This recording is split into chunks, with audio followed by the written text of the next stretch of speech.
नमस्कार। आज हम हिंदी साहित्य के एक शिखर स्तंभ मुंशी प्रेमचंद के कालजयी उपन्यास गोदान पर एक गहन चर्चा करने जा रहे हैं। जी बिल्कुल। गोदान तो मतलब हिंदी साहित्य की एक अमूल्य धरोहर है। हाँ, और हमारी ये जो बातचीत है इसका आधार है वो दस्तावेज जो हमें मिला, गोदान एक किसान का गरिमा का सपना।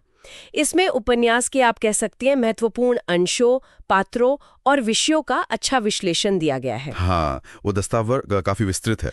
तो आज हमारा लक्ष्य यही है कि इस असाधारण कृति की कहानी के ताने बाने को समझे, इसके गहरे सामाजिक संदेशों को और साहित्य जगत पर इसका जो अमिट प्रभाव है उसे भी समझने की कोशिश करें, जैसा कि स्रोत दस्तावेज में बताया गया है। बिल्कुल, कोशिश रहेगी कि हम इसके मुख्य पहलुओं को छू सकें। तो कहानी का आगाज होता है इसके मुख्य पात्र होरी महतो से, बेलारी गांव का एक बहुत ही साधारण गरीब किसान। हाँ, होरी, जिसका सपना भी उतना ही साधारण है, पर उसके लिए शायद जीवन जितना महत्वपूर्ण एक गाय का मालिक बनना। एक गाय। और उपन्यास का शीर्षक भी यही है, गोदान, जिसका मतलब है गाय का उपहार। ये महज एक नाम नहीं है, ये मोक्ष की अवधारणा और गहरे सामाजिक धार्मिक अर्थों से भी जुड़ा है ना? जी हाँ, बिल्कुल। ये सिर्फ शीर्षक नहीं, ये उपन्यास का सार है, एक तरह से मोक्ष की पारंपरिक धारणा से जुड़ा हुआ। तो यहीं से सवाल उठता है कि एक किसान की ये इतनी सीधी सादी सी इच्छा, एक गाय की चाहत, ये भारतीय समाज की किन जटिल परतों और सच्चाइयों को हमारे सामने खोल कर रख देती है। यही तो प्रेमचंद की खूबी है। एक साधारण सी इच्छा के जरिए वो पूरे समाज का एक्सरे कर देते हैं। चलिए इसी की पड़ताल करते हैं। तो जैसा कि हमारे स्रोत में भी जिक्र है, होरी महतो सिर्फ एक किसान नहीं है, बल्कि वो उस दौर के लाखों किसानों का प्रतीक है।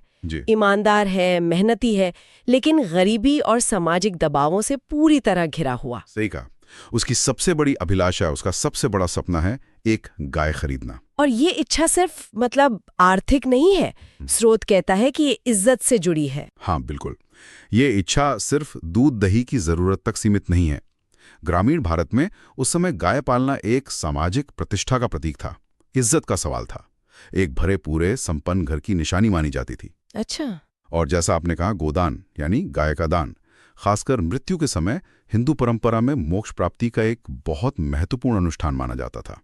तो होरी की ये इच्छा सिर्फ एक वस्तु पाने की नहीं है, इसकी गरिमा की तलाश है। हाँ, ये उसकी गरिमा की तलाश है, सम्मान की भूख है और अपने अस्तित्व को क्या कहते हैं सार्थक बनाने के संघर्ष का प्रतिबिंब है। दस्तावेज इस बात पर जोर देता है कि ये इच्छा उपन्यास के केंद्रीय विषयों गरीबी, सम्मान और अस्तित्व के संघर्ष की धुरी है। तो स्रोत हमें बताता है कि होरी अपनी इस साहद को पूरा करने के लिए क्या करता है। वो गांव के ही एक ग्वाले भोला से कुछ पैसे उधार लेता है। हाँ, भोला से, और अपनी बेटी रूपा की शादी का वादा भी करता है। अच्छा, वादा करके एक गाय ले आता है। घर में खुशी का माहौल बनता होगा, जाहिर है। हाँ, कुछ समय के लिए, लेकिन वो खुशी ज्यादा देर टिकती नहीं। क्यों? क्या होता है?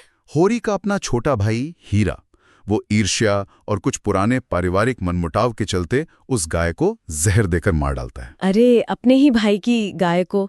ये तो बहुत दुखद है। हाँ। और ये घटना होरी के जीवन में एक विनाशकारी मोड़ लाती है। ये सिर्फ एक गाय की मौत नहीं है, ये होरी के सपनों की मौत की शुरुआत है। अच्छा, कैसे? दस्तावेज इसके बारे में क्या कहता है? दस्तावेज के अनुसार इसके बाद जो होता है वो उस समय की ग्रामीण न्याय व्यवस्था और सामाजिक शोषण की असली तस्वीर पेश करता है। हीरा तो डर के मारे भाग जाता है। हाँ। लेकिन पुलिस जांच होती है, गांव की पंचायत बैठती है और उसके दबाव में होरी को अपने भाई को बचाने के लिए झूठ बोलना पड़ता है। हो, मतलब सच नहीं बता पाता वो? नहीं, और कर्ज लेकर अधिकारियों को रिश्वत भी देनी पड़ती है। इतना ही नहीं, पंचायत कहती है कि गाय की हत्या हुई है, ये अपशकुन है, और होरी ने भाई को बचाने के लिए झूठ बोला है, तो उस पर भारी जुर्माना लगा दिया जाता है। क्या? जुर्माना भी उसी पर जिसके साथ अन्याय हुआ? हाँ, इससे होरी जो पहले से ही कर्ज में डूबा था, वो और ज्यादा बोझ तले दब जाता है। ये तो बहुत ही अन्यायपूर्ण है। मतलब एक अन्याय हुआ और उसे सुधारने की बजाय व्यवस्था ने पीड़ित को ही और पीस दिया। स्रोत शायद इसी को होरी के पतन की शुरुआत मानता है ना? निश्चित रूप से। स्रोत एकदम स्पष्ट करता है कि ये घटना दिखाती है कैसे ग्रामीण समाज में शक्ति संरचनाएं काम करती थी। जहां पंच और महाजन मिलकर गरीब किसान का शोषण करते थे। एक छोटी सी व्यक्तिगत त्रासदी कैसे व्यवस्थागत शोषण के कारण एक व्यक्ति को बर्बादी के कगार पर ला सकती है, ये यहां साफ नजर आता है। होरी का कर्ज का जो दुष्चक्र है वो यहीं से और तेज हो जाता है, जिससे वो शायद जीवन भर उभर नहीं पाता। और ये सिर्फ होरी की कहानी नहीं, ये उस समय के लाखों किसानों की नियति थी। बिल्कुल, ये उस दौर का सच था। लेकिन इस कठिन संघर्ष में होरी अकेला तो नहीं है। उसकी पत्नी धनिया, वो भी एक बेहद महत्वपूर्ण पात्र है। हाँ, धनिया। हमारे स्रोत दस्तावेज में धनिया को केवल होरी की पत्नी नहीं बताया गया है, बल्कि एक मजबूत, मुखर और व्यवहारिक स्त्री के रूप में चित्रित किया गया है। सही। जहां होरी थोड़ा परिस्थितियों से समझौता करता दिखता है, थोड़ा आदर्शवादी और शायद दब्बू भी है, वहीं धनिया अन्याय के खिलाफ आवाज उठाने से बिल्कुल नहीं हिचकिती। वो परिवार की रीढ़ है एक तरह से। बिल्कुल, धनिया का चरित्र प्रेमचंद की गहरी सामाजिक समझ का प्रमाण है। वो दिखाती है कि महिलाएं, खासकर ग्रामीण महिलाएं, सिर्फ पीड़ित नहीं होती, उनमें अपार शक्ति और लचीलापन होता है। स्रोत भी यही कहता है ना कि धनिया का यथार्थवाद होरी के आदर्शवाद को संतुलित करता है। हाँ, दस्तावेज इसी बात को रेखांकित करता है। वो होरी से असहमत होती है, बहस करती है, लेकिन अंत तक उसका साथ निभाती है। वो परिवार की नैतिक शक्ति भी है, जो सामाजिक पाखंड पर लगातार सवाल उठाती रहती है। अच्छा, उपन्यास में एक और अहम मोड़ आता है। होरी का बेटा गोबर। हाँ, गोबर। वो गांव की ही एक विधवा जुनिया, जो शायद नीची मानी जाने वाली जाति से है, उससे प्रेम कर बैठता है। हाँ, अहीर जाति की है जुनिया। और जुनिया गर्भवती हो जाती है, लेकिन सामाजिक लोक लाज के डर से गोबर उसे छोड़कर शहर भाग जाता है। ये एक और बड़ा संकट खड़ा कर देता है होरी के लिए। हाँ, ये स्थिति होरी और धनिया के लिए एक बहुत बड़ी सामाजिक चुनौती खड़ी कर देती होगी। उस समय अंतरजातीय संबंध और फिर विवाह पूर्व गर्भधारण, समाज में तो ये बिल्कुल अस्वीकार्य रहा होगा। बिल्कुल, इससे पूरे परिवार को बिरादरी से बाहर किए जाने का खतरा था। लेकिन यहाँ होरी कुछ अलग करता है ना? हाँ, और यहीं होरी का चरित्र एक अलग ऊंचाई पर पहुंचता है। दस्तावेज बताता है कि भारी सामाजिक दबाव के बावजूद, पंचायत के जुर्माने और बहिष्कार के खतरे के बावजूद होरी और धनिया इंसानियत दिखाते हैं। वो जुनिया को पनाह देते हैं। हाँ, वो गर्भवती जुनिया को अपने घर में पनाह देते हैं। ये प्रसंग समाज की जो कठोर जाति व्यवस्था है, नैतिक दोगलापन है, पाखंड है, उस पर प्रेमचंद का सीधा प्रहार है। एक तरफ होरी की करुणा है। हाँ, एक तरफ होरी की वो नैसर्गिक करुणा है जो सामाजिक नियमों से ऊपर उठती है, और दूसरी तरफ समाज के वो ठेकेदार हैं जो धर्म और इज्जत के नाम पर सजा सुनाते हैं। दस्तावेज के मुताबिक होरी का ये कदम उसके नैतिक बल को तो दिखाता है, लेकिन इसकी आर्थिक और सामाजिक कीमत उसे चुकानी पड़ती है। उसकी मुश्किलें और बढ़ जाती हैं। और गोबर जो शहर भाग गया था, उसका क्या हुआ? क्या शहर जाकर उसे कोई बेहतर जिंदगी मिली? स्रोत कुछ बताता है इस बारे में? गोबर का शहर जाना उपन्यास के एक और आयाम को खोलता है। वो है ग्रामीण और शहरी जीवन का विरोधाभास, और कुछ हद तक समानताएं भी। अच्छा। जैसा कि स्रोत में वर्णित है, गोबर शहर जाकर पहले तो मजदूरी करता है, फिर कारखानों में काम करता है, थोड़ा ट्रेड यूनियन की गतिविधियों में भी शामिल होता है। वो शहरी जीवन की चकाचौंध देखता है, लेकिन साथ साथ वहां जो शोषण है, वर्गभेद है, भ्रष्टाचार है, उसको भी करीब से देखता है। तो उसे क्या समझ आता है? उसे ये कड़वा सच समझ आता है कि शोषण सिर्फ गांव में महाजनों और जमींदारों तक सीमित नहीं है। शहर में पूंजीपति और व्यवस्था भी मजदूरों का खून चूसते हैं, बस तरीके शायद थोड़े अलग हैं। उसका मोह भंग होता है। वो महसूस करता है कि व्यवस्था चाहे ग्रामीण हो या शहरी, शोषित हमेशा पिसता ही है। मतलब शोषण का रूप बदल जाता है, पर शोषण खत्म नहीं होता। बिल्कुल। शहर के जीवन को और गहराई देने के लिए उपन्यास में कुछ शहरी पात्र भी है ना, जैसे डॉक्टर मेहता जो प्रोफेसर हैं, और मिस मालती। हाँ, डॉक्टर मेहता और मिस मालती। हमारे स्रोत के अनुसार ये पात्र शिक्षित शहरी मध्य वर्ग का प्रतिनिधित्व करते हैं।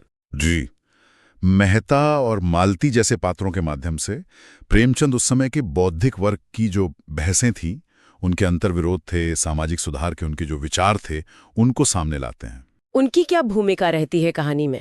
स्रोत ये इंगित करता है कि उनकी जो चर्चाएं हैं वो ग्रामीण यथार्थ की भीषणता और शहरी जीवन के बौद्धिक खोखलेपन के बीच एक तरह की तुलना प्रस्तुत करती हैं। वे आधुनिकता, परंपरा, स्त्री पुरुष संबंध, सामाजिक उत्तरदायित्व जैसे मुद्दों पर विचार विमर्श करते हैं। लेकिन क्या वो जमीनी हकीकत से जुड़े हैं? कुछ हद तक। वे ग्रामीण समस्याओं के प्रति सहानुभूति तो रखते हैं, लेकिन कहीं ना कहीं वे उस पीड़ा से कटे हुए भी लगते हैं जिसका सामना होरी जैसे लोग रोज करते हैं। ये आधुनिक बनाम पारंपरिक भारत की बहस का एक महत्वपूर्ण हिस्सा है। उनकी उपस्थिति कहानी को एक व्यापक फलक जरूर देती है। चलिए वापस होरी की तरफ लौटते हैं। गाय की मौत और फिर झुनिया वाले प्रकरण के बाद क्या उसके जीवन में कुछ सुधार आता है? दस्तावेज तो शायद उसके निरंतर संघर्ष की ही बात करता है। दुर्भाग्य से नहीं। स्रोत विस्तार से बताता है कि होरी का जीवन बस कर्ज चुकाने और किसी तरह पेट भरने के लिए किए जाने वाले अंतहीन परिश्रम की गाथा बन जाता है। कौन कौन है जो उसका शोषण करते हैं? कई लोग हैं। साहूकार दातादीन हैं, जमींदार राय साहब अमरपाल सिंह हैं, स्थानीय सरकारी कर्मचारी हैं। ये सभी अलग अलग तरीकों से उसका शोषण करते हैं। राय साहब का किरदार दिलचस्प है। हाँ, वो बाहर से तो बड़े राष्ट्रवादी और उदारवादी दिखते हैं। हाँ, बाहर से तो वही दिखाते हैं, लेकिन किसानों से लगान वसूलने में उतने ही कठोर हैं। दस्तावेज इस बात पर रोशनी डालता है कि ये शोषण किसी एक व्यक्ति का नहीं, बल्कि ये पूरी व्यवस्था का था। एक ऐसा सिस्टम था जो किसान को कर्ज और निराशा के भंवर में फंसाए रखता था।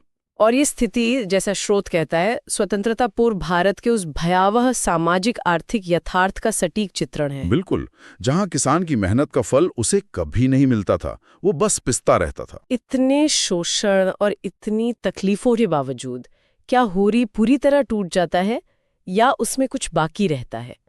स्रोत उसके चरित्र के बारे में और क्या कहता है? यही होरी के चरित्र की महानता नजर आती है। दस्तावेज के अनुसार तमाम कष्टों के बावजूद होरी अपनी आंतरिक अच्छाई, अपनी इंसानियत, अपनी दयालुता नहीं खोता। मतलब वो खुद भूखा रहकर भी मेहमान की सेवा करने की कोशिश करता है। दूसरों की मदद के लिए आगे आता है, भले इससे उसका अपना नुकसान क्यों ना हो जाए। उसकी यही जो सरलता है, ईमानदारी है, वो उसे पाठकों के दिलों में बसा देती है। और धनिया, उसका क्या रोल रहता है सब में? धनिया, जैसा हमने पहले भी कहा, वो एक चट्टान की तरह उसके साथ खड़ी रहती है। स्रोत धनिया की व्यवहारिक समझ, उसके साहस और परिवार को जोड़े रखने में उसकी भूमिका को बार बार उजागर करता है। वो सिर्फ साथ नहीं देती, वो होरी को आईना भी दिखाती है, उसे सचेत भी करती है। और दूसरी तरफ वो शोषक वर्ग के प्रतीक भी है उपन्यास में, जैसे राय साहब और वो चीनी मिल के मालिक खन्ना। हाँ बिल्कुल, राय साहब और खन्ना साहब जैसे पात्र दस्तावेज के अनुसार उस शोषक अभिजात वर्ग के प्रतीक हैं, जो नैतिकता की बड़ी बड़ी बातें तो करते हैं, पर व्यवहार में पूरी तरह स्वार्थी और शोषक हैं। उनका जो पाखंड है, वो उपन्यास के यथार्थ को और तीखा बनाता है। और फिर आता है उपन्यास का वो अंत, जिसे हिंदी साहित्य के सबसे मार्मिक, सबसे दर्दनाक क्षणों में से एक माना जाता है। होरी अपने जीवन के अंतिम दिनों में पहुंचता है। हाँ, वो अंत तो झकझोर देता है। हाँ, दस्तावेज उस अंतिम दृश्य का वर्णन करता है। होरी बहुत ज्यादा कड़ी मेहनत के कारण बीमार पड़ जाता है, शायद लू लग जाती है उसे। वो मृत्युशैया पर है। और जीवन भर की उसकी वो एक इच्छा, हाँ, जीवन भर की उसकी सबसे बड़ी इच्छा गोदान करने की, यानी मरते समय ब्राह्मण को गाय दान देने की, ताकि उसे मोक्ष मिल सके, वो अधूरी है। उसके पास गाय खरीदने के लिए पैसे ही नहीं है। और तब पुरोहित आता है। हाँ, जब पुरोहित आकर गोदान की मांग करता है, तब धनिया, उसकी पत्नी, अपनी जमा पूंजी के वो आखिरी कुछ आने मुश्किल से जुटाए हुए वो पुरोहित के हाथ में रखकर कहती है, महाराज, घर में न गायें हैं, न बछिया, न पैसा, यही पैसे हैं, यही इनका गोदान है। और इसी के साथ होरी के प्राण निकल जाते हैं। यह अंत अत्यंत शक्तिशाली है, बहुत प्रतीकात्मक है। स्रोत इसके विश्लेषण में यही बताता है कि होरी अपना सपना पूरा किए बिना मर जाता है। पारंपरिक अर्थों में वो गोदान का अनुष्ठान नहीं कर पाता। तो उसका ये अधूरा सपना किसका प्रतीक है? उसका ये अधूरा सपना उस समय के लाखों किसानों की दबी हुई इच्छाओं का, उनकी असफलताओं का, उनकी त्रासद नियति का प्रतीक बन जाता है। और धनिया का वो अंतिम वाक्य, यही इनका गोदान है। हाँ, और वो मुट्ठी भर पैसों का गोदान, ये कर्मकांडों पर, धार्मिक पाखंड पर एक जबरदस्त चोट है। प्रेमचंद यहाँ ये स्थापित करते हैं कि सच्ची पवित्रता और मोक्ष बाहरी आडंबरों या महंगे अनुष्ठानों में नहीं है, बल्कि होरी जैसे व्यक्ति के सरल, ईमानदार, कष्टपूर्ण लेकिन करुणामय जीवन में ही निहित है। उसकी तो पूरी जिंदगी ही एक तरह का दान थी, जिसे समाज ने कभी पहचाना ही नहीं। वाह, ये तो बहुत गहरा विश्लेषण है। तो इस पूरी चर्चा से गोदान के जो मुख्य बिंदु या सीख हमारे सामने आते हैं, उन्हें अगर समेटना हो तो क्या कहेंगे? हमारे स्रोत ने किन बातों को प्रमुखता दी है? मुख्य रूप से स्रोत इन विषयों को रेखांकित करता है। पहला, ग्रामीण भारत में किसानों का निर्मम शोषण और उनकी व्यवस्थागत गरीबी, ये सबसे अहम है। दूसरा, जाति व्यवस्था की क्रूरता और सामाजिक अन्याय, झुनिया वाला प्रसंग इसका उदाहरण है।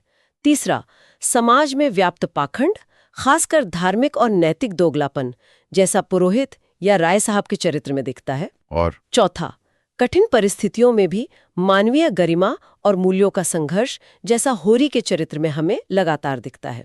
और पांचवा, महिलाओं का संघर्ष, उनकी शक्ति और उनका लचीलापन, जिसका प्रतिनिधित्व मुख्य रूप से धनिया करती है और कुछ हद तक चूनिया भी। ये तो उपन्यास के बहुत महत्वपूर्ण पहलू हैं। और क्या ये उपन्यास आज भी उतना ही प्रासंगिक है जितना ये तब था जब लिखा गया था सालों पहले? निश्चित तौर पे, इसमें कोई शक नहीं। स्रोत इसे सिर्फ एक उपन्यास नहीं बल्कि एक सामाजिक दस्तावेज मानता है, एक टाइमलेस दस्तावेज। क्यों? ऐसा क्यों? क्योंकि गोदान में जो मुद्दे उठाए गए हैं, गरीबी, भूमि अधिकार, कर्ज का जाल, सामाजिक असमानता, गरिमा के लिए संघर्ष, व्यवस्था का भ्रष्टाचार, ये आज भी भारतीय समाज के कई हिस्सों में भले ही रूप बदल गए हों लेकिन अलग अलग रूपों में मौजूद हैं। हाँ, स्थितियां बदली हैं, रूप बदले हैं, लेकिन संघर्ष का जो मूल तत्व है वो कहीं ना कहीं बना हुआ है। प्रेमचंद का संदेश आज भी उतना ही महत्वपूर्ण है। सच्ची मानवता और न्याय कर्म कांडों से परे हैं। वो आपसी करुणा, ईमानदारी और समानता में बसते हैं। यह उपन्यास हमें उन लोगों के प्रति संवेदनशील बनाता है जो आज भी हाशिए पर हैं, जिनके संघर्ष शायद हमें दिखते नहीं। सही कहा। तो गोदान के जरिए हमने होरी महतो की मार्मिक कहानी और उसके माध्यम से प्रेमचंद द्वारा चित्रित तत्कालीन भारतीय समाज की गहरी सच्ची झलक देखी। ये वाकई एक ऐसी कृति है जो हमें सोचने पर मजबूर करती है। बिल्कुल। और इसी सोच को शायद आगे बढ़ाने के लिए श्रोताओं के लिए एक विचार छोड़ जाते हैं। हाँ, जरूर। इस कहानी को और इसके विश्लेषण को सुनने के बाद क्या ऐसा लगता है कि आज के दौर में होरी, धनिया या गोबर जैसे पात्र हमारे आसपास मौजूद हैं? क्या उनके संघर्षों के केवल रूप बदले हैं, या जो मूल समस्याएं प्रेमचंद ने दिखाई थीं वो आज भी वैसी ही बनी हुई है? इस पर सोचना चाहिए। एक बहुत ही विचारोत्तेजक प्रश्न। इसी विचार के साथ गोदान पर हमारी आज की ये गहन चर्चा